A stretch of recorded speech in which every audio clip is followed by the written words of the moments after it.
My name is Danielle Ferrin.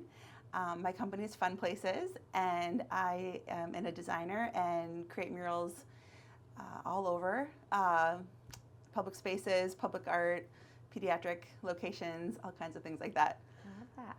Run a gamut of things. Yeah. I was going to say you wear many hats because you're a muralist, a painter, a teacher, all that good stuff. Like, tell me a little bit of your background and just your story and how you got up to this point and what got you into this artistic industry. Yes. So in high school, I loved art. Had a great art teacher who super fostered exhibiting your art, all that kind of stuff, getting us out there doing competitions. Sold some stuff, and then I was that starving artist fear and going into college. When you're at that age, it doesn't seem like it's a feasible future. So I went to college for other things, trying to double major and double minor in things that were broad and vast that I could do a lot of things with. And after I got out, I was in public relations and then had 2 kids within 14 months. So stepped aside from working because it wasn't really worth it. Took on one of the projects that I had managed at the public relations firm, which was these life-size cow sculptures from Switzerland that we were recreating into Minnesota-themed cows. So I had managed this project. The ice cream company sponsoring it needed people to rework these cows into new things, these big life-size cows. Yeah. I said, I could do that. So it was really fun. I got to make an Elvis cow, a Hawaii cow. Just I'm painting under this udder of this life-size udder of this cow underneath it. Yeah. This flesh cutter. And I was like, this is such a weird job, but it's so fun transforming and changing. That led me to do a lot of other public art projects within the city of St. Paul and then the state of Minnesota. Charles Schultz is from there, so they did peanut statues every year, 100, and then artists would be chosen with corporate sponsors. So I ended up doing, the first year I got 3 of those, which was the max that you could do. And so when I survived painting on creating all those in a week, you kind of get seen as an expert, like, oh, she can do this. So then I did them every year, and I was a Snoopy doctor and different things, which led me into that kind of art realm. And it was really cool in that experience because there was 100+ artists creating these statues all in 1 week at the same time. So I got to be around more experienced artists that have done this kind of thing before. And the art community is really cool because they're very supportive, like up and down. If there's people that are interested, most artists are more than happy to give them any advice or help that they can. If there's people that have been there, they're happy to give the tools of the trade. Yeah. So it was really a neat experience, and I think from that, one of my sponsors owned a pediatric dentist, and I ended up redoing all of their locations and different themes and getting to build trees and mobiles and just construct every office whatever I wanted to. So there's a lot of imagination there. Of course, that leads to other offices and stuff. So it kind of took off from there, and I kind of pivoted from doing murals in homes to doing more public art because it's really, to me, it was cool to have it so accessible to everybody. The Snoopy statues, people would go around the whole summer and find all of them throughout the summer and have their picture taken with each of them. Aww. And so it's like this interactive component of something to do for families or time together, which I really enjoyed. And it was cool to be part of something bigger. So I enjoy doing spaces that welcome people, that take an edge off for kids if they're going to a pediatric dentist or doctor. Just something that brings joy in like unexpected places is kind of like what I love to do. That is amazing. It sounds like you've had quite a journey, and you were in Minnesota, and I think I saw you also were in California. What led you to Northern Virginia? How did you end up around these parts? Oh, that's an interesting story. I will try to truncate it a little bit, but cool. We never expected to move. We love Minnesota. It's a great place. Lots of great things there. But my husband had applied for a job out here, and he always said he wasn't willing to relocate. But then the headhunters don't want to pass that information on, right? They don't want to lose their person. Yeah. So he got to on the stages and talked to the hiring manager, and it said, "Oh, it says you're willing to relocate." He's like, "No." So he said, "Well, you have to be here in person. So consider it before we fly you out for an interview." So we did consider it. We had 4 kids we have 4 kids, and they were middle school through like kindergarten at the time. And it was a big choice. My dad had just been diagnosed with leukemia, and his brother just died of the same cancer. And so it was just a lot like to think about and leave behind. Yeah. But we really felt like this was where we were being called to, and I didn't even know where Virginia was, really. I'm like, well, I'm going to go out with you.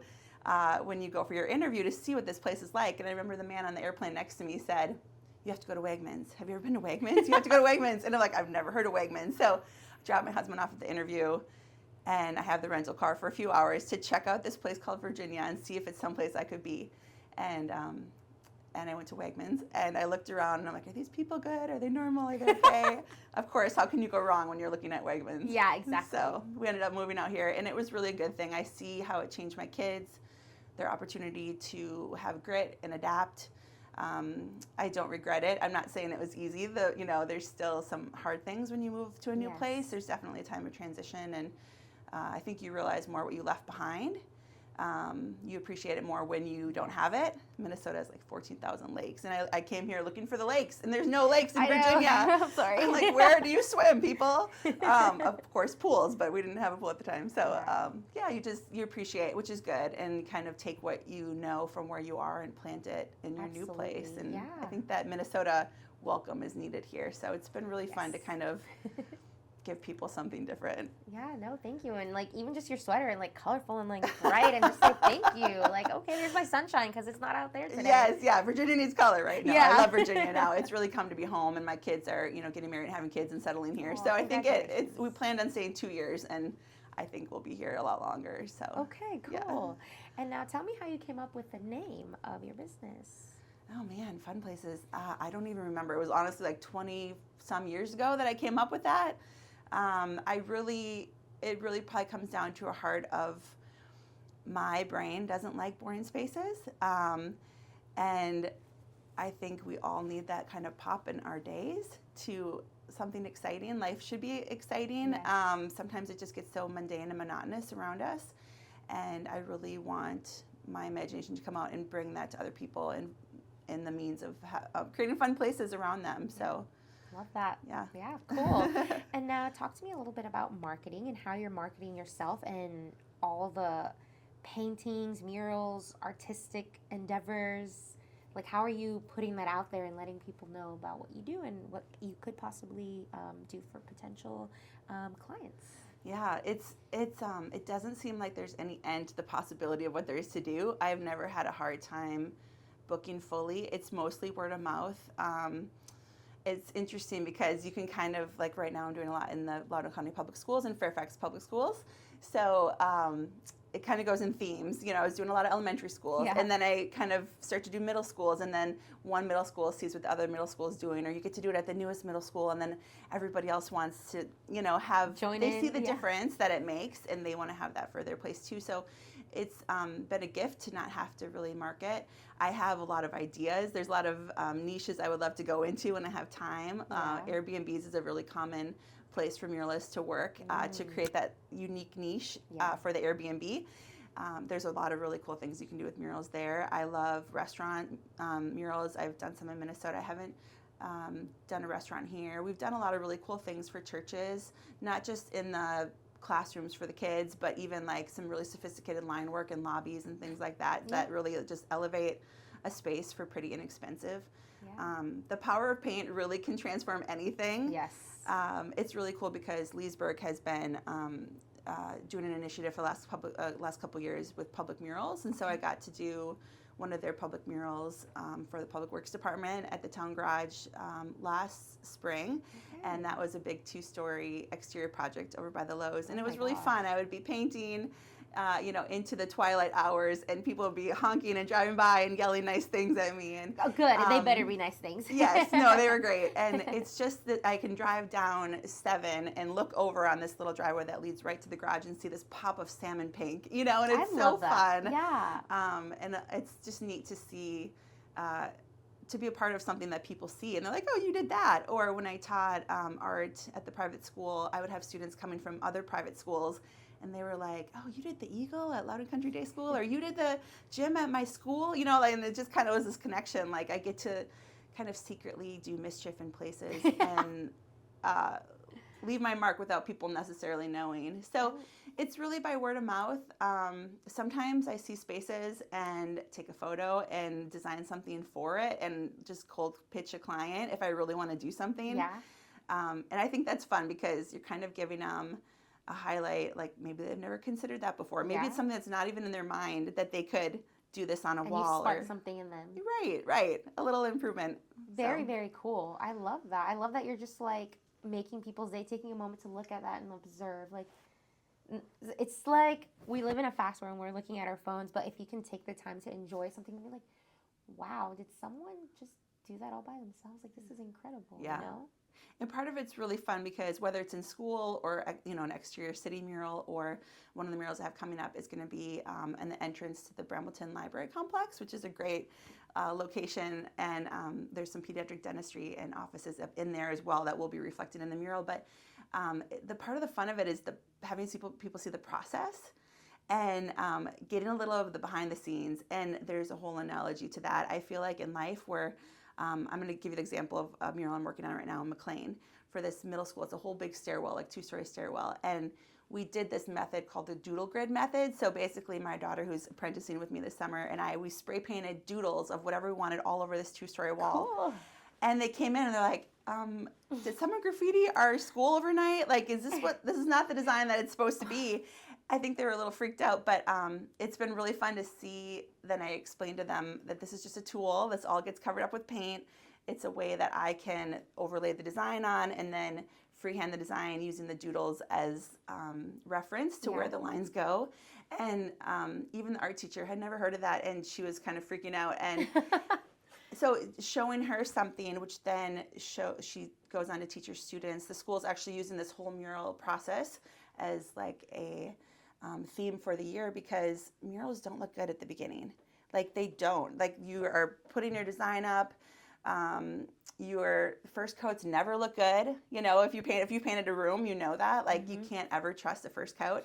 And then you do a second coat, and then you do the fun. My husband calls it the dandazzling, where you're doing the shadows and the highlights and the details and the outlining. And you really have to trust the process. And I feel like it's a really neat concept for life, because you might have an idea of what life is going to be, and you have a design in mind for what you want, and it's a messy middle to get there. And you just have to trust that you're going to get there and keep putting the layers on, and it becomes this beautiful thing. So I hold that tight when I'm in the hard middle, and or I'm embarrassed that people are thinking this is the kind of mural work that I do as I go home at night and it's like not done yet. Not done. But I think it's good for people to know that things don't always look perfect from the beginning. Oh yeah, absolutely. There's a in between. Work in progress, right? Work in progress. Yes. You are so good with the taglines. Oh, thank you. Work in progress. Have you considered maybe like doing like a time-lapse video of you like doing it like all fast in the process and putting it online, so that way you can reach a broader audience? I know your work is like referral-based, word of mouth, but I feel like you could reach an even larger audience with online, like maybe Instagram or TikTok. I feel like your niche art would be just perfect for that.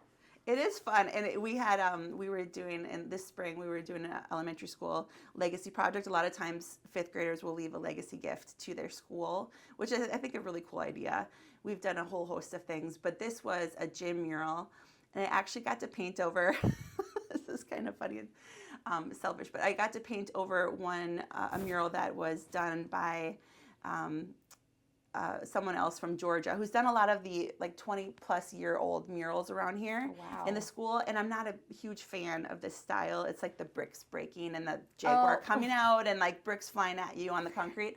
And this mural was definitely dated. It wasn't inclusive. It was in an elementary school gym and where I happened to vote. So I see it often. And for the update, the principal wanted it painted over. So we got to update it with a star and a quote that she had chosen. They're the shining stars. And so I did actually time-lapse painting over this pre-existing mural and putting up our kind of new graphic modern mural. And it was funny because it always cracks me up on what goes viral on TikTok. So, viral to me is like, over 10,000 views. And this was one of them. And it was like, people, I think, just appreciate the transformation of old and new and seeing something be reborn in a new way. Yes.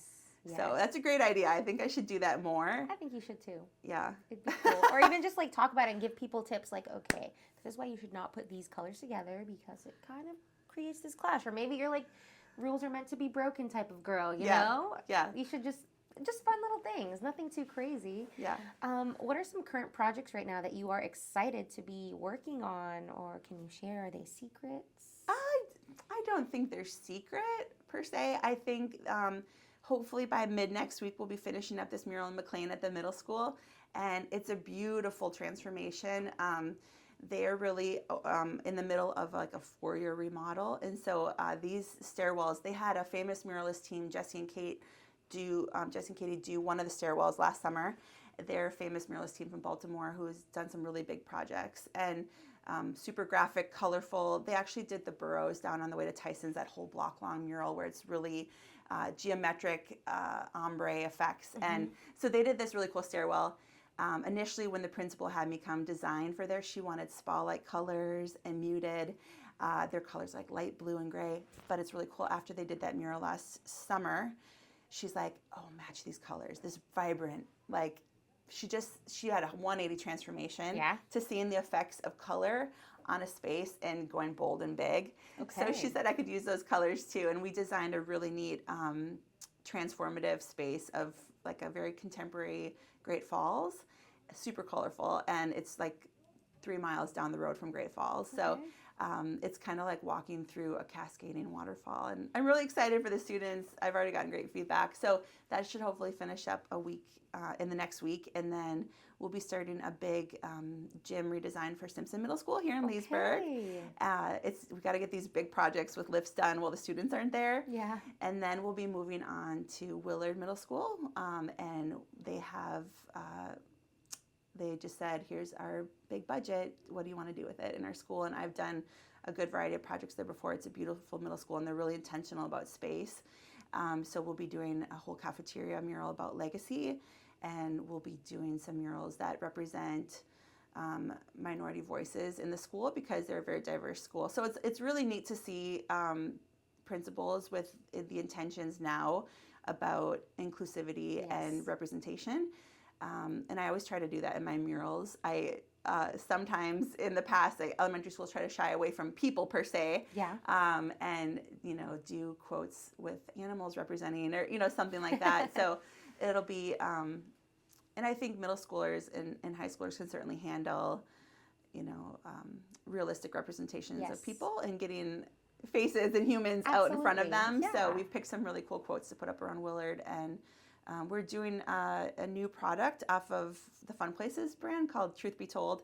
And I just love this idea. I realized that through teaching at middle and high schoolers art for 7 years, that they really have a voice and they really have talent. So I wanted to use that to give them a platform to create 20 by 30 inch designs that then we print, and schools can come in and pick from the Truth Be Told line for their bathroom stalls doors to kind of uplift, because what I saw as my kids went through high school, there's the bathroom is a place to escape, sometimes for sad things, sometimes for troubling things.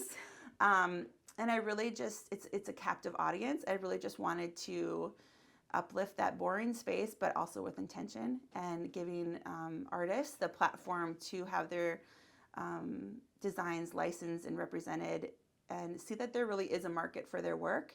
I didn't want them to be like I was in high school, where I didn't see a future in art, because it all comes around to, I think, what your purpose to do anyway.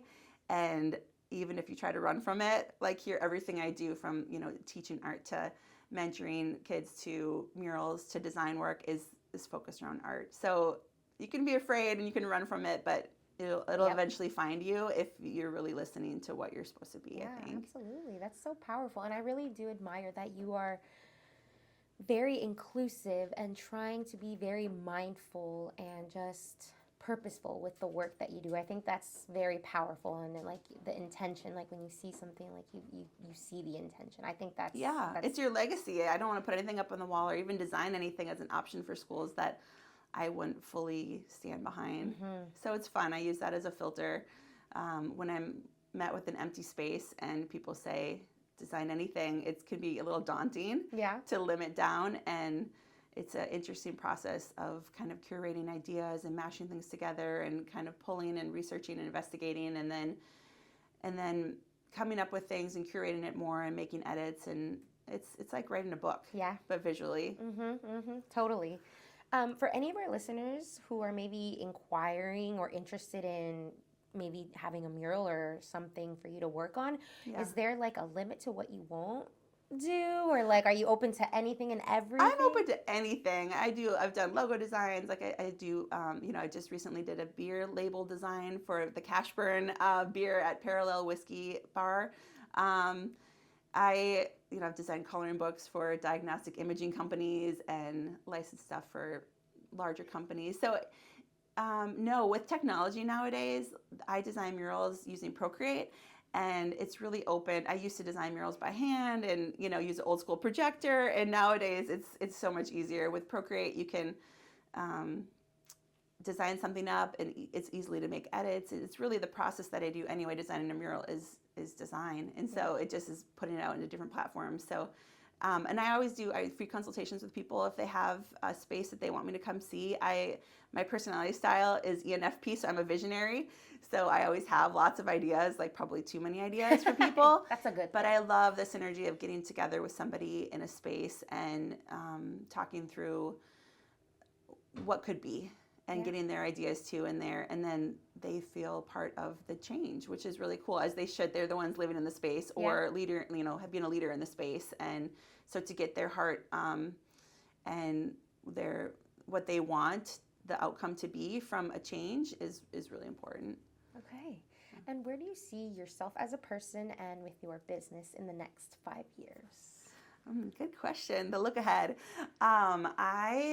I really would love to do more, just keep going larger scale. I love big, and I love impactful. So I would love to do airports and children's hospitals, places that really could have a lot of foot traffic to be seen and enjoyed.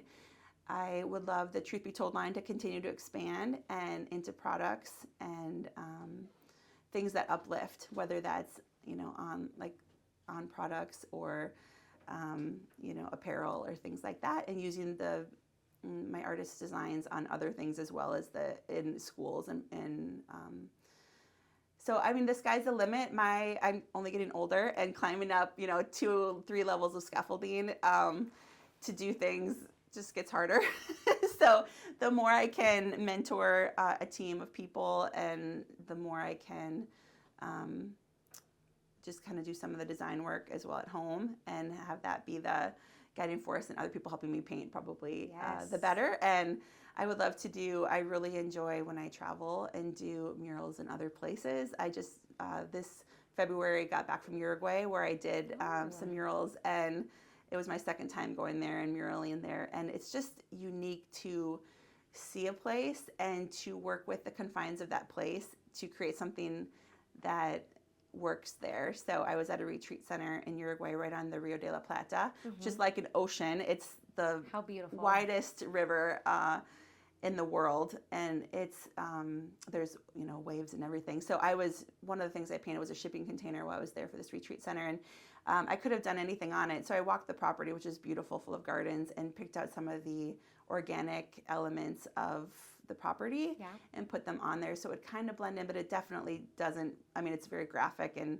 intentional. So now it's a photo spot and uplifts this ugly storage container into all the retreats that they have there. It's where their name is on it, and they take photos with their groups that come in and out. So it's just, another time I was in Uruguay, I painted this 1945 vintage Austin car, which was super cool. It was this old rusty, it's beautiful, even rusty. But like a car? Yes, yeah. It was this beautiful European vintage car that had been sitting on the side of somebody's farm. And the retreat owner purchased it, put it out by the road, and we gave it a whole makeover and painted the retreat name on it and everything. And so it's really fun to see people's creativity, and it's really fun to see. I've done pole dance studios in Berkeley, California. I've done, I've traveled and created things here and then got and installed it back in Minnesota again for places and stuff. So it adds a whole nother level of problem solving that I really enjoy, how to do something in another place. Like this Uruguay mural, we went to the small little town hardware store, and they had only oil paint, which I don't normally use, and only 5 colors, which How to we mix don't all have the stuff. Yes, we don't have that. We're very blessed here with many colors at the Sherwin-Williams. So, yeah, it was a good challenge, and it really pushed me to keep growing and learning, and I enjoy that. That's what life is all about, is to keep not being stagnant, and try something difficult. Yeah. Man, it sounds like you're so busy.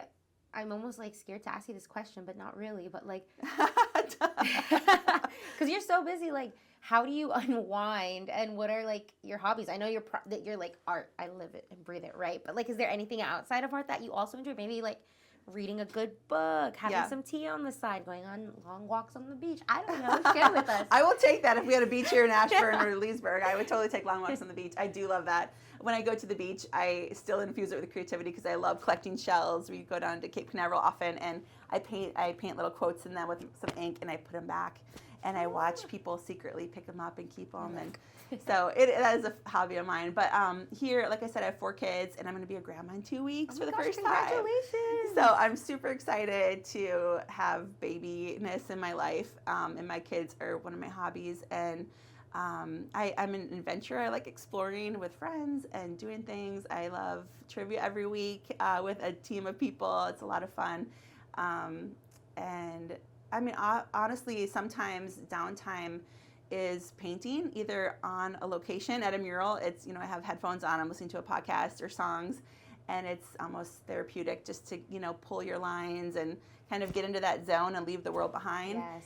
And I also am learning a new style of painting more at home, like a colorful liquid acrylic style of painting that I do paintings with at home, like a lot of florals and stuff like that. So just a whole, sometimes that's my go-to too. I love that. I love that you also like incorporate what you're already loving into like your life outside of this, and learning new techniques, and always just like staying up to date just with yourself because it's what you enjoy. Yeah. So I think that's so great. It's a new way, something different. Absolutely. A new spin. And while I have you and our audience ears, is there anything maybe that I have not touched on that you would like to discuss and mention on the podcast? I would just say, parting thoughts, look around and don't be afraid to, even in your home or whatever surrounds you, your office, don't be afraid to make it your own, and don't be afraid to begin and just try something. You could pull up, a floral coloring book page online and decide you wanted to line art it on your walls, and just try. It's just paint.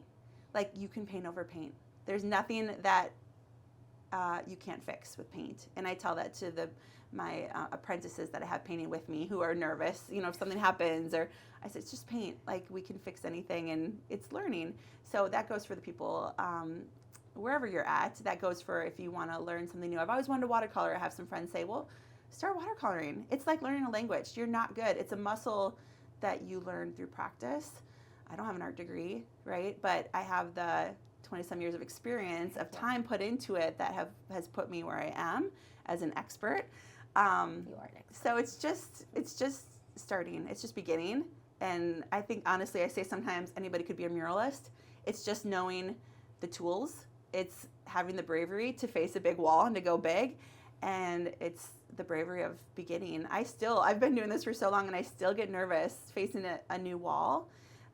It's normal to be apprehensive about things that you're not used to. But it's also growing to then push through that and be like, I'm still going to do this, and I'm going to see it through. And there's something rewarding about that alone. That's why I think those paint and sip classes are really popular, because it's not so much the outcome of your painting that you may or may not hang on your wall. It's that you did that and tried it. You tried it. Yeah. I love that. That's beautiful. Like, I love the way you just put that down like that. Like, don't be afraid. It's just paint. We can fix it. That applies with anything in life. Yeah. So, there's always a rewind and a redo. Exactly. Yeah. Thank you so much for being on the Thank podcast. you. You were just like a little ray of sunshine here on this cloudy day. So thank you so much. Of course. This is really fun.